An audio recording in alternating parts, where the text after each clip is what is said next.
ఆస్తంతా పోయిందని బాధపడుతున్నావా? ఇన్ని రోజులు నీ జీవితాన్ని నువ్వు పాడు చేసుకోవటం నేను కళ్ళారా చూడాల్సొచ్చింది.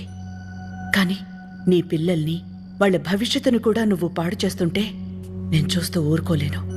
నువ్విలానే ఉన్నావంటే నీ పిల్లల్ని మీ ఆయన దగ్గరికి పంపించాల్సి. నోరు మూసుకో. ఇంత జరిగిన తర్వాత కూడా నీ సలహాలు ఇవ్వద్దు.